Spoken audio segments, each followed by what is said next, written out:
here we go. Salute to NBA Nation on this Thursday afternoon. Another edition of the NBA Report, man. CP the Franchise here. Special guest.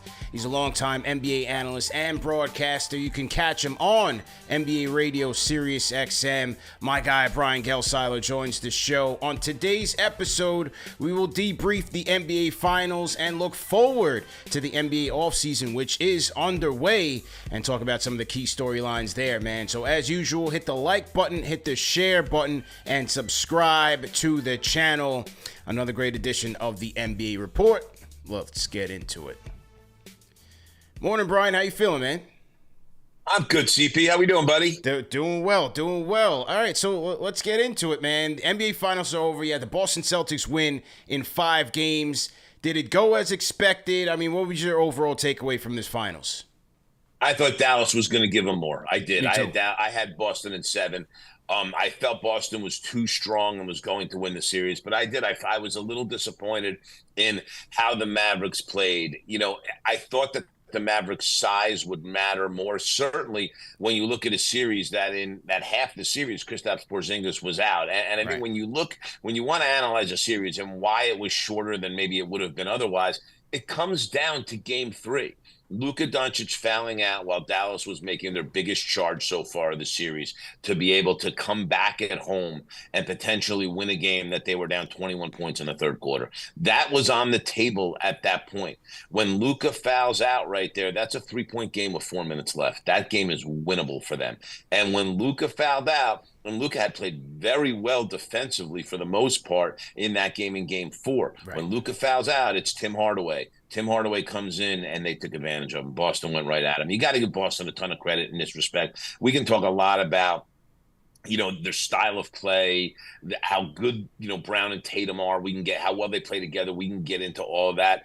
Their IQ collectively on the floor, they don't bring a dumb basketball player onto the floor, CP. And I don't mean that to be disrespectful to certain guys, but there's guys that have higher IQs than others. Sure. Everybody's a high IQ guy. My point being, even you look at Game 5, the methodical dismantling of Dallas defensively, and that is a big statement. That's not easy to do. Dallas is an excellent defensive team. The methodical dismantling of them defensively by finding, and they exploited Luka a ton in Game 5. They found him every time. They knew Tatum could get by both Lively and Gafford and started bringing a big to the ball and let Tatum do his thing off the bounce. That was a huge difference in the game. But again, a lot of that is discipline and smarts by the Celtics of possession in, possession out, understanding what our matchup is and exploit a weakness till they can pretty much plug it, and Dallas couldn't plug it. So I look at Boston and say, hey, yeah, Game 3, Luka fouling out.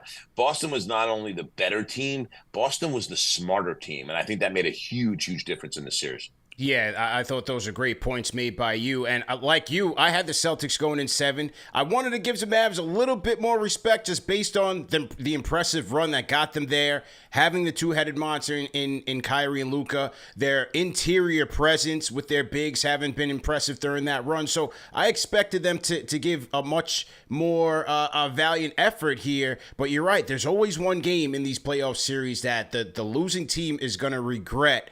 And it was definitely that Game 3 stretch. 4 minutes left in the fourth is a ton of time. And because I figured that if one of these games gets close, I'm going to give the Mavs the edge based on their star power. But time and time again in this series, the Celtics showed that it was their stars. And it wasn't necessarily in crunch time. If you go back to Game 3, that third quarter by Boston, in which Tatum and Brown led the way, was super impressive. Their Game 5 play was impressive. It just seemed like, you know, both of those guys were able to kind of exercise their demons. And when, you know, the narrative around the Celtics is, especially during this playoff run, that, well, they didn't play anybody. It's like you said, when you really look into this team and dissect what they're able to do offensively, 1 through 5, being able to space the floor, make solid decisions, defensive end, putting on a clinic, they're impressive, man. It didn't matter the run that they made. It was still going to be this result in them holding up the Larry O'Brien trophy. No doubt. And listen, so let me say this. Did they have an easier road than others have had? There is absolutely no doubt. They had Miami without Butler. They had Cleveland, who didn't have Mitchell half the series. And then they had Indiana, who lost Halliburton halfway through the series. but all you can do is beat who's put in front of you. And here's my point. Okay, when you earn the number 1 seed and win 64 regular season games, your road's supposed to be easier. Like you kind of earned the easier road. You earned some of that in the regular season. We want the regular season to matter. Well, the regular season matters. Here's the other point that I'll make. And listen, I'll concede in certain arguments to people the fact that the teams that pose the toughest matchups for them, they never had to face. Yeah. So I felt like in the East, it was the Knicks and Philadelphia posed tough matchups for them. And in the West, I thought it was Denver and Minnesota. And they avoided all 4 of those teams. But that's part of being the number 1 seed. But here's the other more macro point to that, Casey. You can't have it both ways. You can't turn around and say, well, the league has more talent now than it's ever had. The league is tougher and deeper, which I do believe. I think it's empirically true. But you can't make that case and then tell me Boston had it easy. You still had to win 16 games and 4 playoff series against the teams that were still upright and still there and playing. Yeah. And by the same token, you had people arguing after the Western Conference Finals that this is one of the best offensive backcourts in history. Well, you know what? Boston made them look pretty bad. And I know people want to scream and yell about Kyrie Irving, not being able to play in Boston. The reality is, I don't think it was that. I think it was Kyrie Irving really struggled with Drew Holiday, Derek White, and Jason Tatum guarding them. They shut him down. That's what it was. It was the matchup that stifled Kyrie, not the crowd. Yeah. So that's it. Here's the Tatum and Brown thing that I also want to get to, because I think, CP, this is really, really important. Okay. Those 2 guys have developed an innate sense to know when it's the other's time. And what's happened is not only does the one stay out of the way when it's the other's time, when the other feels it and has it going, that one feeds him and sets him up and uses – because both of them have a ton of gravity offensively. Both of them are going to attract attention when the ball's in their hands. They use their gravity to create space for the other one, and they do it really, really well. So, that's – to me, that whole chemistry with that team – and is based upon who Tatum and Brown are to each other. If Tatum and Brown, with this entire alpha dog war that the media and the fans create around them, can rise above it, everything else just falls into place. So that works well. One other point on Luka that I want to make, and I think we talk about adjustments that Luka has to make to his game at the age of 23 to be able to get to the next level. All right, obviously we know conditioning matters, and yes, he was beat up. He had a bad knee on one leg, a bad ankle on the other, and he had a thoracic contusion, and his torso was wrapped for the last 4 games of that series. All those things are true, but the conditioning still wasn't good. And you can make the case, what comes first, the chicken or the egg when it comes to conditioning? Is he hurt more because he's not in the right shape? Or did he fall out of shape because he got hurt? Those are fair questions. But get in better condition and those questions get answered. The other thing is this. He's got to stop playing defense like he plays offense. And here's what I mean. Offensively, when you have all that talent, you can attack and make a play. You can see an opening, or you can, more than that, what Luka does is creates an opening. You can go and be aggressive at making plays. You can't play defense that exact same way. When you play defense that way, you foul out of crucial games down 3 with 4 minutes left. Because sometimes defense, a lot of times defense, is about defending a 24-second possession. You have to be opportunistic on defense to block shots or get steals. Teams have to kind of come to you on that. You sometimes just have to defend the possession and get the rebound. Luka's constantly trying to make a play on defense. Bad gambles, stuff like that. He has to be, for such a high IQ player, he makes a whole lot of low IQ defensive plays. I totally agree with you on that. And, this NBA Finals, there was so much narratives, especially about the Celtics and Tatum and Brown. And last year, coming off of that embarrassing conference finals loss to the Heat, there were so many that wanted to break these 2 guys up. Break them up. They don't fit. Break them up. And I remember I was on the outside looking in like, yes, they have not been fortunate. They're always a bridesmaid in these situations. But when I'm looking at this team and I see a team that has 2 wings in their prime, two-way players in their prime that have constantly gotten their team to the Eastern Conference Finals. For Brown, this was his 6th this year. For Tatum, it was his 5th. These guys have a north of 60% winning percentage. I mean, in the grand scheme of things, they've accomplished a whole lot. And so Stevens went out there and got them the team that can help them get over the hump. But I never bought the narrative that you got to break these guys up. To me, it was they've got to work on getting the proper pieces around them that can help them move this thing forward. Who's the right point guard that's going to help these guys? How do they improve defensively? Stevens went out there. He got everything right. And these 2 guys learned, I think, from their previous mistakes Brown, 8 of 23 in that Heat series. In Game 7, he was brutal. Everyone's saying the left hand. He comes out, he's a two-way force and wins the MVP. Tatum, he's soft. He's not attacking enough. Game 7, he's going right through him like Swiss cheese, straight to the basket, aggressive, gets a 30-point, 11-assist game. Phenomenal by those two guys. Yeah, absolutely. Listen, let's talk about Brown for a minute because he went back. First, they had a decision. Pretty much it was either make Jaylen Brown the highest paid player in the NBA or trade him. Those were your only two choices last year in the offseason. And the Celtics, to their credit, and I credit their ownership, Wick Grasbeck, Steve Pagliuca, these guys, they didn't waver. We're making him the highest paid player. And Casey, I was with UCP. I felt as though that they weren't the problem. And this is where I was stupid. I thought the coach was the problem. And he was excellent. He did a super job. Now, granted, they gave him the kind of staff he didn't have the year before. He was really flying blind the year before. This year, and to my understanding, he did a super job where he was really lauded by the people around him. Is he understood how green he was and how much he had to learn. And Charles Lee, Sam Cassell, Jeff Van Gundy, they had these people around him who really helped him. But listen, you don't get help unless you're willing to receive help. And Mazzulla wanted the help. He encouraged it. Okay. He went after it. And I give him all the credit in the world for doing that. Brown got paid.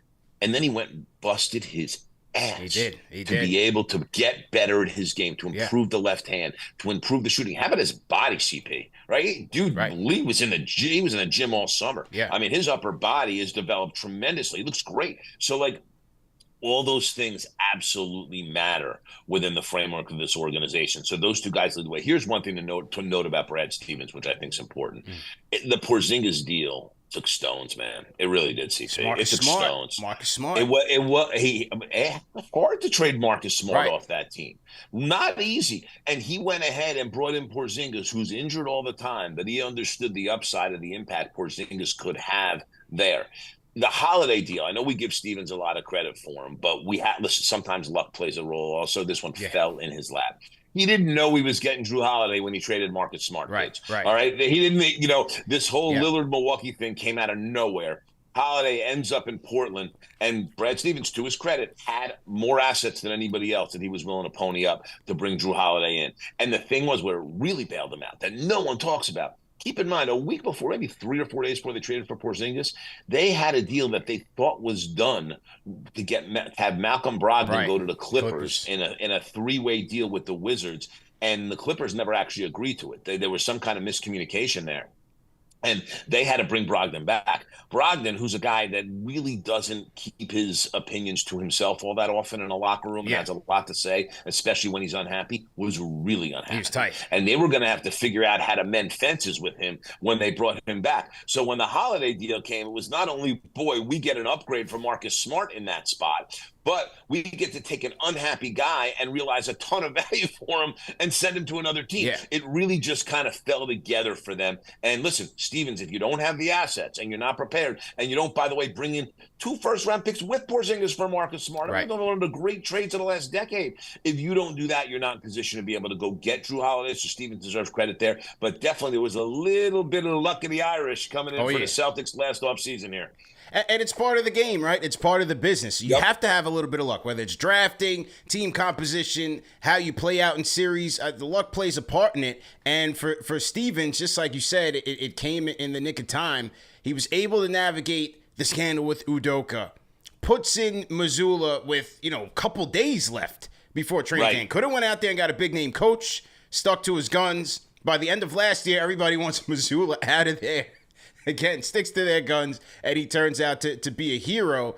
And turning Marcus Smart, a fan favorite, another guy who established a culture there, into Porzingis, which is risky, then gets that first-round pick on top of that, as you said, and they're able to turn that into Drew Holiday or package some of that into Drew Holiday. That was tremendous. But what's even better for the Celtics, I think, is that as we look into the offseason, they're probably the best positioned in terms of their roster and repeating because they have all those guys under contract. White is going to be due for an extension, even though he has 1 year left. They gave Drew Holiday his money. Tatum's going to be next for that crazy max deal, which he'll deserve. But the Celtics, I mean, aside from some back end of the rotation free agents, they're in great position right now.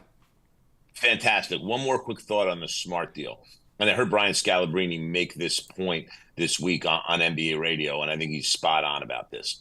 The Smart was the big brother to Tatum and Brown. He was the leader there. Sending Smart out allowed Tatum and Brown, they're the two longest tenured Celtics now. And Al Horford was there, left, and came back, but they're the two longer tenured Celtics. And Al Horford was never the leader there. It allowed Tatum and Brown to assume this role of leadership. It created a void that the two of them stepped into together.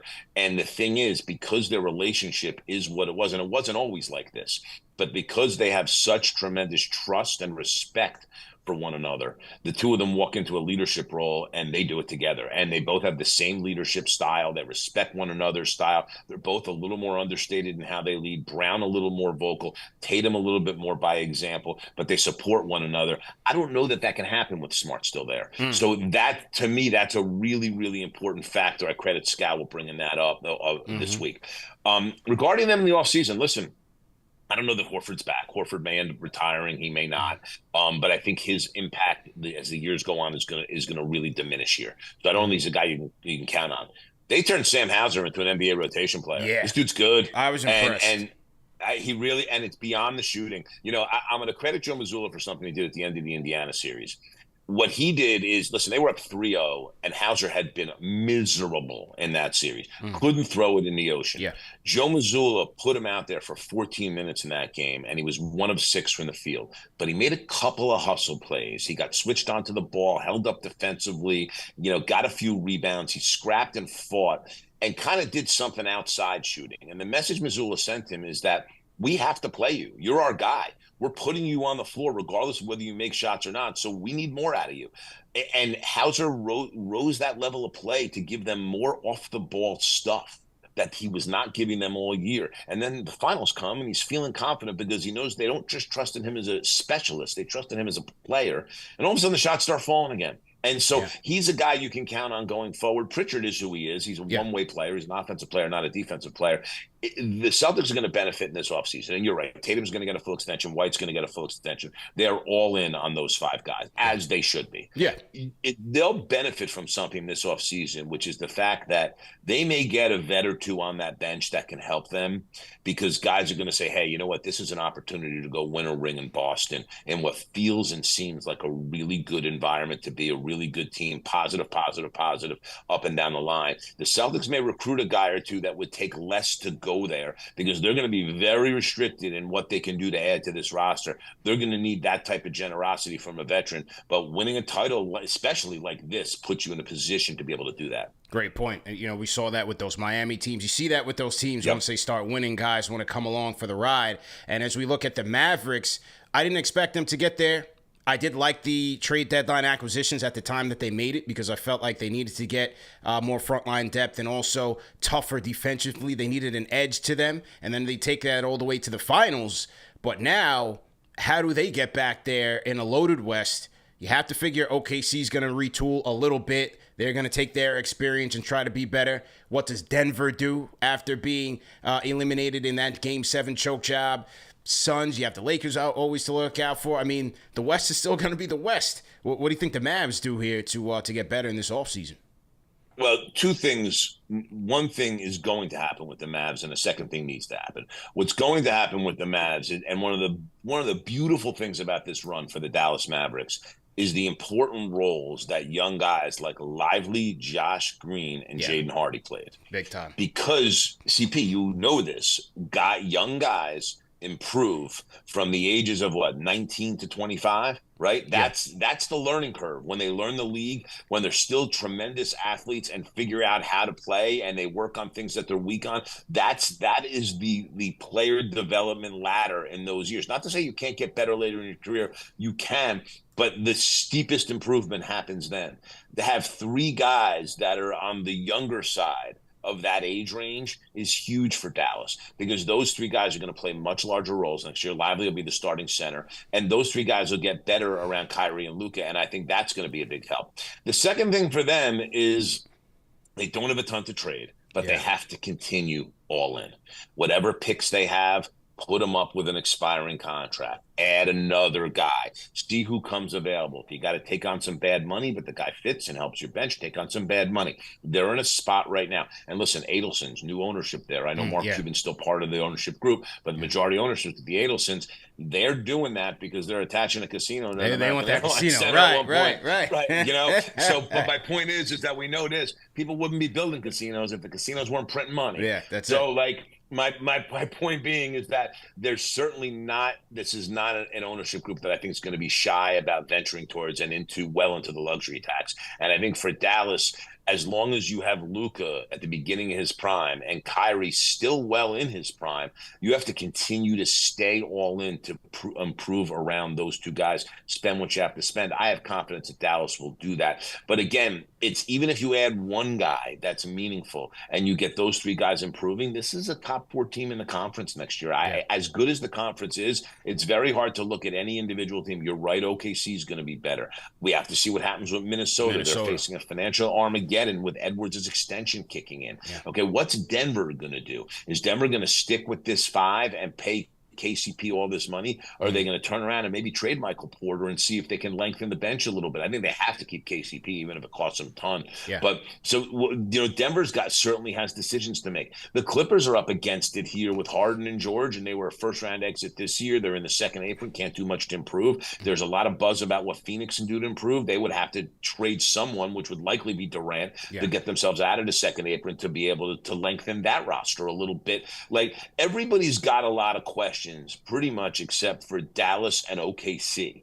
Everybody else got questions. And so I think for Dallas to be in that class with having so much set to go forward next year, I think puts them in a very enviable position in the Western Conference. Yeah, you're definitely right on that in terms of those teams in the West, man. OKC and Presti, they're sitting pretty. They still have a ton of draft capital, cap space to play around with. Do they go out there and get a center? Do they go out there and get a wing? But on the wing market, Siakam hit the news yesterday, 4-year deal, damn near 190. You have Paul George out there, OG Anunoby. What you think about the Siakam deal and what the domino effect will be there in the wing market? Well, so first, I think for Siakam here, he was getting this the day he got traded. Right. Like, this was just in the offing. It was going to happen. It was signed, sealed, delivered months ago. So I think we look at that and understand. And when you look at them going to the conference finals and Halliburton being banged up and in and out of the lineup, Siakam's value it speaks for itself. So I don't know that his price necessarily dictates what happens in the rest of the wing market. The Anunoby thing is going to be interesting because OG Anunoby, I think there was one deal that the Knicks had in mind that they thought Anunoby was, somewhat amenable to. And then I got 3 quarters in a playoff series against Indiana where OG Anunoby kind of showed you, hey, wait a second, I can be Jaylen Brown, right? Because he was fantastic in those 3 quarters. And I think OG's going to want more than that. And I think for the Knicks, they're stuck. I think whatever OG wants, they're going to have to figure out a way to pay him, even if they overpay him. It's, listen, he's questionable if he's going to be in the lineup all the time. You don't really know. You'd like to come in at a little bit of a discount. But any discount they pay Anunoby, and even a Hartenstein at this point, is not going to result in cap space. So if it's not going to result in cap space, and it will push it towards the second apron, so you do have to be somewhat careful. But sometimes these are strategic overpays to keep a guy on your team and a guy happy who is an important guy to what you do, even if it's more money than maybe he would get in the open market. I think sometimes you have to be shrewd about that stuff and understand that, a happy shop is a productive shop. And so I think you look at that with Anunoby, he's not going to want to take what he believes to be less than his market value, and his impression of his market value is probably inflated. So I think that you'll see him probably, I don't think he'll get Siakam money, but I think it's going to be a little closer than the Knicks want it to be. Yeah, I'm thinking northwards of, I think it's closer to 35. And maybe 40. I think it could be 40 years at 160, CP. I really do. That's going to be insane. But look, it's like you said, it's a cost of doing business. They have to do it. Yep. They have to invest in the guy. They traded away 2 young core pieces to get him. He's transformed that team. The Philadelphia series, he was outstanding, from guarding Embiid to inserting a lot of inefficient offense from the mid range, from the 3. I thought he was fantastic. Injury risk be damned. They have to do it. They just have to do it. Have to do it. Yes. And listen, keep one other thing in mind. New TV deal kicks in next year. All right. You got Amazon money, you got NBC money coming in, which is Yeah. very, very different than Warner Media money that came from Turner. Yeah. All right, you got a lot of money coming in, cap's going up. So if this means you retain this guy to have momentum towards building a championship team, and this is a guy that has momentum toward helping you build a championship team, you pay him, you bite the bullet, you pay him, you bring him back, and you make sure that he's happy, and you do what you have to do to improve your team. Knicks right now are. The time is now to do something to improve this team. They've waited, but with paying their own guys before they know it, they're going to be, they're going to have their own little financial quagmire that they're going to have to deal with. And it's fine if the team's built and complete at that point. Right. But I think you're getting to a point where you got to make sure the team is built and complete and title ready, like this summer. I think that time has arrived for New York. What's the move? I mean, as we talk about second apron, if they re-sign Hartenstein, they could get closer. Re-signing Anunoby, picking up the Bogdanovich contract, could be getting a little bit closer. There are now reports, shout out my guy Ian Begley of SNY TV, saying Jalen Brunson could potentially take a new deal this year, which would allow the Knicks to save up to $37 million over the next 3. But like you said, the clock is ticking for them to make one more move before things get a little bit hairy. What do you think that move needs to be, man? They're trying to get to Boston. Well, it depends who is made available in a trade. And we are on new ground here, CP. The second apron is all of the heavy-duty roster restrictions in the second apron have kicked in. So now it's, what teams are going to try to keep themselves from there, get out from under, and which big salary players are going to be available. We know Zach LaVine's available for a song. The Knicks aren't there. No. That is not. He just does not fit the culture. Period. Yeah. Okay, that's where Tom had him once. Tom doesn't want to have him again. So forget that. All right. Paul George becomes an interesting guy depending upon what happens. It was very interesting this week, the reports from Keith Pompey of the Philadelphia Inquirer, who's very locked in when it comes to players, talking about the fact that James Harden and what happened with Daryl Morey may be talking Paul George off of the Sixers. The Clippers are skeptical and concerned about their ability to keep him. I'm not sure they want to. I think maybe they feel like they may have to change the mix on this roster and they could execute a sign and trade somewhere. If they wanted to execute a sign and trade somewhere, keeping in mind the Clippers can't take in a trade and they can't pull the sign and traded player back in, but they can pull a signed player back in. They can't take on one extra dime of salary and they can't aggregate more than one player in a deal, right? Or two more players in a deal. But a Paul George for Randall plus could be something that works for both sides. Am I saying don't aggregate me? This is me theorizing. I'm not reporting. Okay, so let's get Brian that one out there. Silas says the Knicks need to trade Randall ASAP. Okay, but listen, you're gonna hear. So let me say this, CP. You're gonna see Julius Randle's name out there a lot in the next couple weeks in trade rumors. If he doesn't get traded, he's getting extended because he's not going to be happy to see his name out there. And an unhappy Randall is, spreads through an entire team. He doesn't, we've seen an unhappy Randall weigh the Knicks down in the past, where a happy Randall lifts the Knicks up. And I think the Knicks are going to be in a spot where if they don't have because he's the one guy that you can move as a big salary with only 2 years left on his deal, who a team that wants to compete would bring him in and would help give a different dimension. Anunoby has shown you he can be a really good stretch 4 in a 4-out, 1-in type of look. Like you can play, and that fits Brunson's style better. You can play a little differently. Randall can go to a place like Phoenix or the Clippers. I'm just throwing names out where he can help them compete for a title immediately because he's that good. He's a really, really, we can't forget how good Julius Randall is. Yeah. So the Knicks will throw his name out there and teams will have an interest and entertain and consider. There will be talks. If the Knicks don't end up getting that player, there's one way to keep Randall happy and say, hey, we do appreciate you. We had these conversations because it's our job to do so, but here's how much we appreciate you. Here's your contract extension. So they will give him a contract extension and decide to go to battle with this group. So I really think that's the case if they're not able to move. Now that Bogdanovich and picks gives them with one more move to make to upgrade in a particular spot. So just because they don't move Randall doesn't mean they're not going to make a move, because Bogdanovich and picks becomes interesting. If you can package McBride there, McBride, with the way he played in the playoffs, gave himself some value as a young player, and he has a really reasonable contract signed out for a few years. So he may have value to another team. So it's not like they're trapped just because they don't trade Randall. But I do think that for Randall, it's going to go one of two ways here. It's going to either be they trade Randall or they extend Randall. I'd be surprised to see him come back on the same, and it'll be the same contract for 2 years, but they'll tack a couple of years on the end. I'd be surprised to see him come back without an extension to the Knicks. CP the Franchise, Brian Gale-Seiler here. Salute to everybody in the chat. Hit the like button, hit the share button, subscribe to the channel. Another edition of the NBA Report. We are getting into off-season mode now as the Celtics have raised the Larry O'Brien Trophy. It is time to figure out how to get back to it for the 24-25 season. What do you think Atlanta does? They have the number one pick. They've had DeJounte Murray out there on the trade market.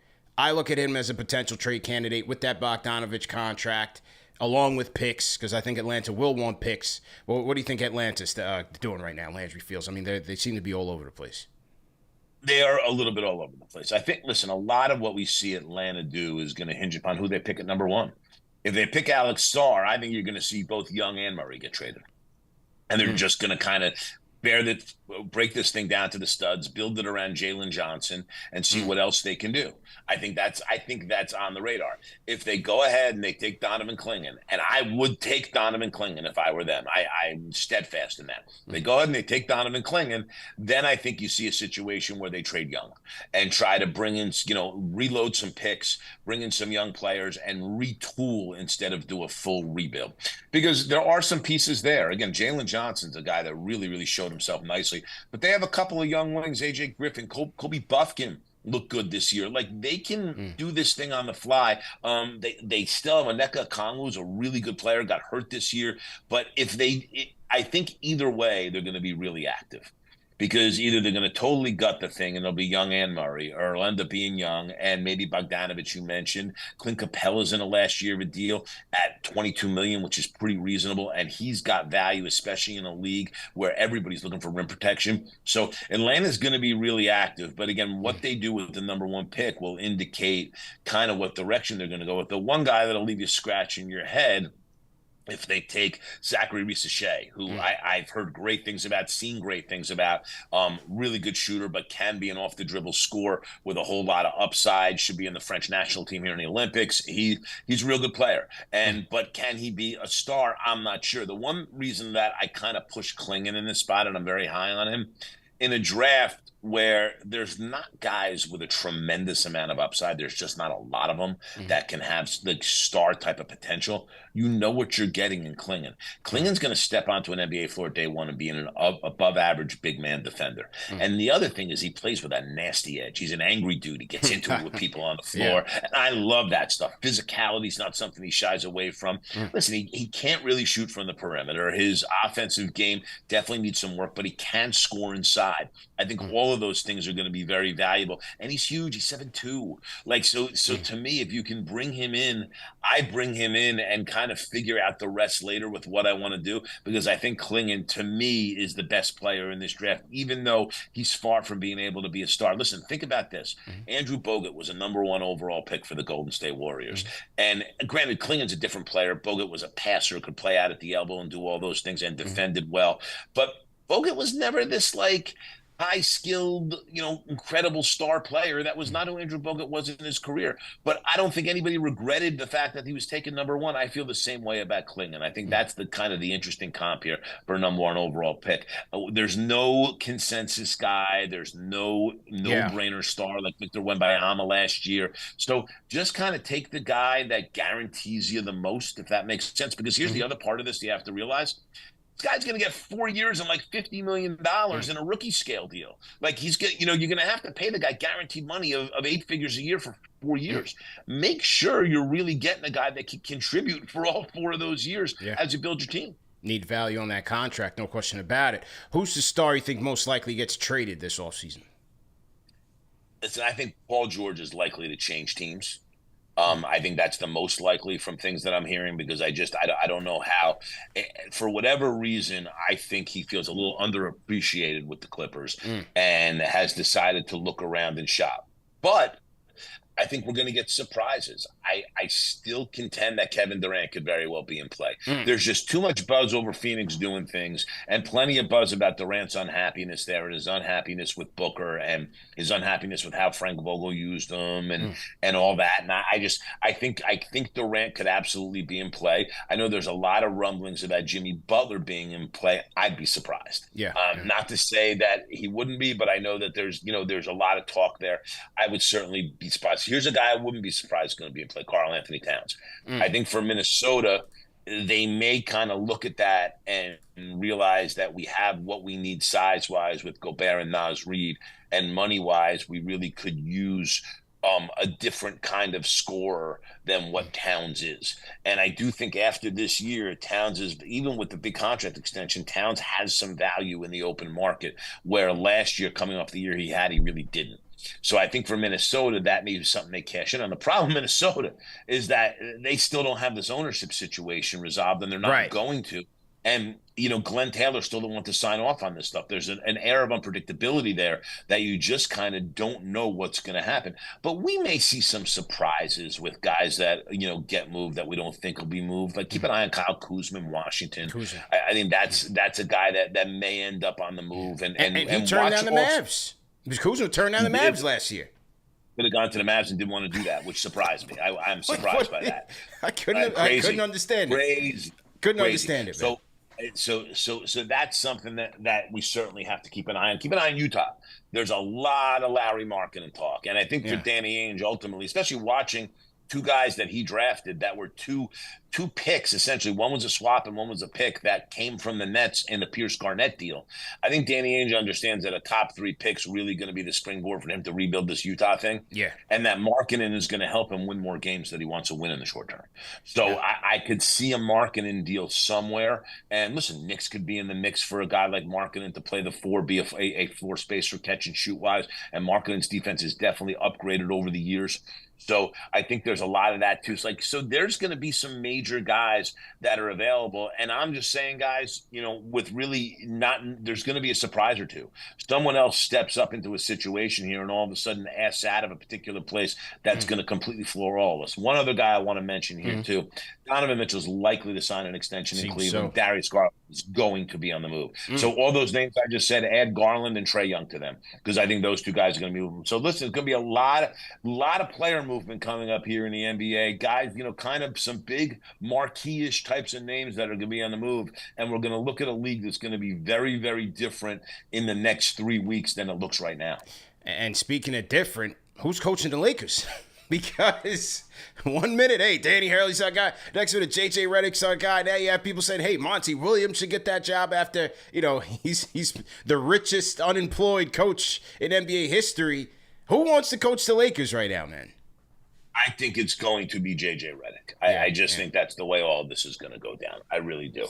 I think it's the Hurley thing.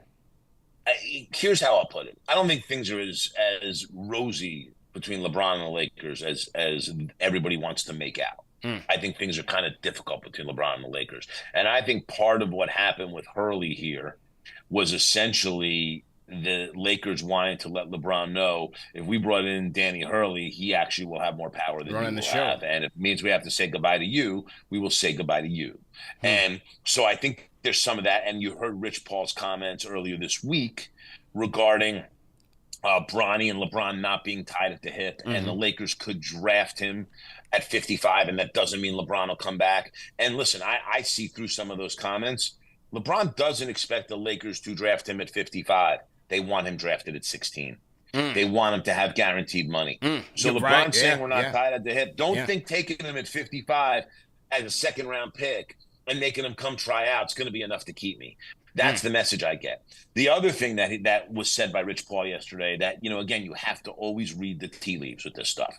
The other thing said by Rich Paul, okay, forget us going to Phoenix on a minimum deal. What LeBron's essentially saying is, I don't have to have a max deal to go there, but be prepared to send Kevin Durant out for me to walk into that role. and pay me some money to be there. Not necessarily a max deal, but I'm going to get paid to be there where my salary is commensurate with essentially what you were paying Durant. Maybe it's even a little less, doesn't matter. But I think LeBron kind of looked at it that way as well. Now, he'll need some Laker cooperation for all of that to get done. But I do think that he's kept Phoenix prominently on this radar. Rich Paul certainly did that yesterday. But I think throwing out some other teams that have shown interest in Bronny, like Minnesota, like Toronto, like Dallas, I think all of that is a message to the Lakers. You better take him at 16. And if you don't take him at 16, LeBron will walk. And listen, it's possible they don't take him at 16 and he's available at 55 and they do take him. At that point, the Lakers have one choice, which is to sign him to a deal with guaranteed money. And do they want to do that? I'm not sure they want to do that. But this is a little bit of a game of chicken right now between LeBron and the Lakers. And it all kicks off next week with it being draft week, with Bronny being in the draft. It's really an interesting situation and something that bears watching. And of all those names I mentioned, I didn't say LeBron's name. But right now, as long as LeBron's a free agent, what he's taught us over the balance of his career, that LeBron going to free agency always, puts him changing teams prominently on the radar because he's done it a bunch of times in the past. Well said, man. And it's going to be interesting to see how all of this unfolds. And, Gals, hopefully once the offseason kicks in and we start to get some transactions and some player movement, let's get back together, man, and grade it all, man. What are your offseason plans? Do you even have an offseason? Yeah, I actually do this year. So it's fun. Normally I'm in Vegas for Summer League. Unfortunately, I have to take a pass this year. Okay. My son's a high school basketball player, CP, and we are loaded with AAU tournaments this summer where we got to travel. And listen, I am not complaining. That's, he's going into his sophomore year, and I have such a good time with all of it. It really makes me happy, and I understand that at a certain point in time, whether it's in high school or college, this is all going to end. And I'm going to miss it when it ends, so I'm kind of eating up every bit. There's going to be plenty of Vegas summer leagues for me to head out to, but this is one where this summer is going to be largely about being with him and all the places we travel to and getting to watch him play ball, and I get a whole ton of pleasure out of that. It's well said, man. Enjoy the journey. I'll go to summer league and I'll get it in for you, man, but like I said, hopefully we can catch up as the offseason progresses, man. Gals, thanks again for coming on with us. Salute to everybody for joining. Remember that these shows are available in audio podcast format, so no reason to miss it. Make sure you like, share, and subscribe. And we'll see you guys next time, man. CB the Franchise, Brian Gale Seiler. Thanks again for tuning in. We'll see you next time. Peace.